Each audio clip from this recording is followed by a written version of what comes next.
प्रयागराज के कप्तान और सितारा की शादी बहुत धूमधाम से हुई। यह अरेंज मैरिज थी जिसमें दोनों परिवार की हंसी और खुशी शामिल थी। लेकिन शादी की पहली रात यानी सुहागरात के दिन ही दूल्हे राजा के सारे सपने और अरमान चकनाचूर हो गए। सुहागरात के दिन दुल्हन ने दूल्हे मियाँ से साफ कह दिया कि मुझे छूने की कोशिश भी मत करना वरना अंजाम बुरा होगा। सितारा के हाथों में चाकू था और वो कप्तान को धमकाते हुए कहने लगी कि अगर मुझसे जबरदस्ती की तो मैं खुद को खत्म कर लूंगी या तुम्हें मार दूंगी। ये सुनने के बाद कप्तान के पैरों तले जमीन खिसक गई। फिर क्या था, अगले कई दिनों तक सितारा इसी तरह पास में चाकू रखकर सोने लगी। एक दिन पति कप्तान ने जब सितारा का फोन चेक किया तो उसे कुछ व्हाट्सएप चैट्स मिली जिसमें उसकी पत्नी अपने बॉयफ्रेंड के साथ बातें कर रही है। प्रेमी का नाम अमन था जो रिश्ते में उसका भतीजा लगता था। बॉयफ्रेंड की चैट्स पर खुलेआम लिखा कि अगर कप्तान कुछ बोलेगा तो 10 से 20 लड़कों से उसे मरवा दूंगा। इसके बाद कप्तान ने अपने ससुराल वालों से बात की। दोनों परिवारों के बीच समझौता और कुछ दिन तक जिंदगी पटरी पर चली। अचानक एक रात सितारा छत से कूदकर पिलर के सहारे भाग गई। इसका वीडियो सीसीटीवी कैमरे में भी कैद हुआ जिसमें वह एकदम चुपचाप घर से निकलती दिख रही है। उसके बाद से वह वापस नहीं लौटी। सर वो चाकू ली हुई थी। मैं सोचा ये चाकू क्यों ली है, तो मेरे मन में कुछ ऐसे मैं सोचने लगा कि चलो कॉमन सी बात है, चाकू ली होगी। लेकिन सर मैं जब उसको टच करने गया तो मुझे चाकू कह रहे मतलब धमकी देने लगी कि अगर टच करोगे हम तुमको मार देंगे या तुमको मारेंगे, अपने आप को मार देंगे। तो मैं बोला ऐसा क्यों? कह रही है कि मैं और किसी से प्यार करती हूँ और उसका अमन नाम है। तो सर वो बोल रही थी कि हमको आप केदारनाथ घुमाने ले चलिए। तो हम सर फिर उसके बाद का मतलब कांड पहले कह रही थी। हाँ, लेकिन फिर जब वो हमको चाकू दिखाई तो मेरे भी दिमाग में आया अरे तो सही बात ये लग रहा है जो ये राजा रघुवंशी के साथ हुआ है, ये सब सोनम लोग और जो ड्रम में भर दी थी वो सब, तो ये मेरे साथ भी ऐसा कर देते। तब उस दिन मेरे दिमाग में आने लगा।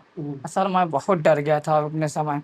2-3 दिन सर समझ लीजिए साथ में थे कि हमको नींद नहीं आती थी। सर मैं बहुत डर गया था। बहुत खुश दिल से शादी किए थे हम लोग। बहुत क्या बताए, बोल ही नहीं जा रहा।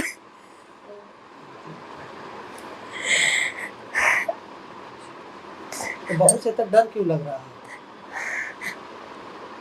हमारे लड़के के साथ बड़ी गलत कर रही थी सर। अगर मार देती तो हम क्या करते सर? सर फंसाने चाकू लेकर हमारे लड़के को मारती थी, लग दिखाती थी, धमकाती थी कि हम हमारे पास आओगे तो हम तुमको मार दूंगी, हम अमन के पास जाएंगे, हम उसी से प्यार करते हैं सर। हम लोग को बहुत जीना मुश्किल हमारे लड़के कर दी सर। बहुत रोता था, मतलब हम लोग से बताता था, कहता तुम कहाँ हमको फंसा दी, ये मारने के हमके कहती। हम लोग सुने तो हम लोग को बड़ा दिल धड़का कि बताओ शादी करें, ये कैसी लड़की है, बहू कैसे ले आए घर पे, कैसे बोल रही थी। हम लोग सब लोग बिना खाए पिए से रात भर बैठे रहते थे। उनके माँ बाप के तो बुलाएं, उन लोग भी डांटे डपटे उनको, वो किसी की बात नहीं मान रही थी।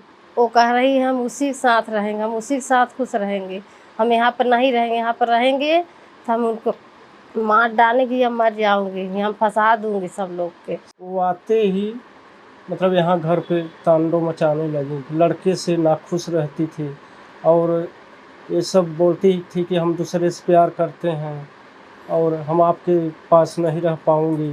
चाकू लेके लड़के के डराती धमकाती थी। तो जब लड़का हमारा बताया तो उनके माँ बाप को मैंने बुलाया और वो भी आके लड़की को समझाए बुझाए, फिर भी बात मान नहीं रही थी। फिर दोबारा लेके आए उनको, तो मतलब हमारे घर से 3-4-5 दिन थी। उसके बाद 1 बजे रात के मतलब छत पर से वो कूद के चली गई और उस लड़का का भी उसी के साथ मतलब चली गई, पता लगता है। अब कप्तान का पूरा परिवार पुलिस और प्रशासन से न्याय की गुहार लगा रहा है। उनका सवाल है कि अगर शादी रजामंदी से हुई थी तो हमें धोखा क्यों मिला? परिवार चाहता है कि पुलिस निष्पक्ष जांच करे और दोषियों को सामने लाया जाए।